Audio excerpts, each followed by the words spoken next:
Hello everyone, welcome. In this presentation, we will explore the concept of memory interfacing.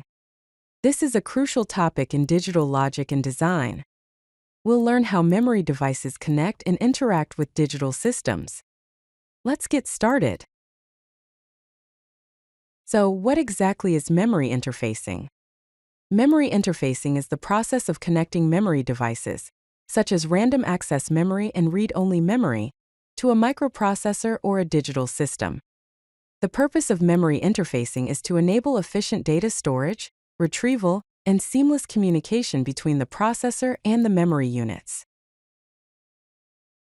Let's look at the primary types of memory used in digital systems. First, we have read-only memory, also known as ROM.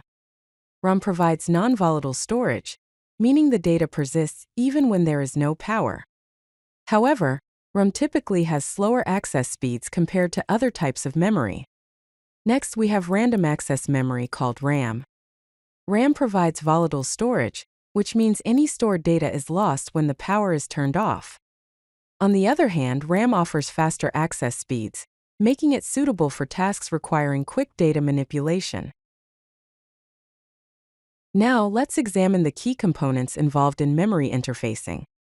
At the heart of the system, we have the processor and the memory unit. The processor communicates with the memory through several buses. The address bus is responsible for specifying the memory location that the processor wants to access. The data bus transfers the actual data between the processor and memory, and it operates bidirectionally, allowing both read and write operations. In addition to the address and data buses, control signals play a vital role in memory interfacing.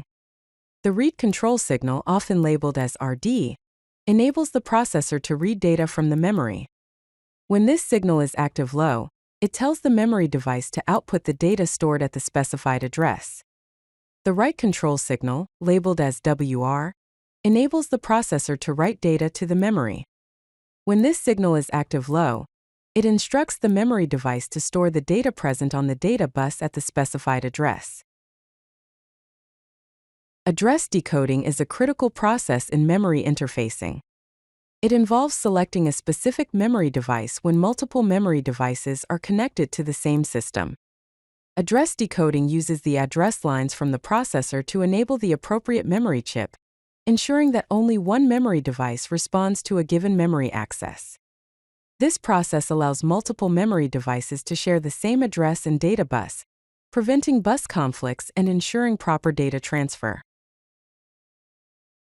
There are two primary methods for address decoding: partial decoding and full decoding. Partial decoding uses only a subset of the address lines for decoding. This simplifies the decoding circuitry. With partial decoding, multiple addresses can map to the same memory location, which can be useful in certain applications. Full decoding uses all available address lines for decoding. This ensures that each address maps to a unique memory location. Full decoding provides more precise memory addressing and avoids address overlap. Here's a basic example of how a memory device can be connected to the 8085 processor. The address lines, A0 through A15 from the processor, are connected to the address lines of the memory device. The multiplexed address and data lines, AD0 through AD7, are connected to the data lines of the memory device. The read signal from the processor is connected to the output enable pin of the memory device. The write signal from the processor is connected to the write enable pin of the memory device. Finally, a chip select signal is used to activate the memory device when it is addressed. This configuration enables the processor to read from and write to the memory device. A memory map provides a clear and organized view of how memory addresses are allocated within a system. It shows the address ranges assigned to different memory devices and components. A well-defined memory map is essential for system design as it helps to prevent address conflicts, ensures proper memory allocation, and makes it easier to manage the overall memory system. In summary, we've covered several key concepts in memory interfacing. We discussed different memory types, including read-only memory and random access memory. We also explored the roles of the address and data buses, as well as the control signals read and write. Finally, we examined address decoding methods, including partial and full decoding. Memory interfacing is a fundamental aspect of digital system design that enables seamless communication between processors and memory devices. If you like this video, hit that like button and don't forget to subscribe. Visit CodeLucky.com for more such useful content.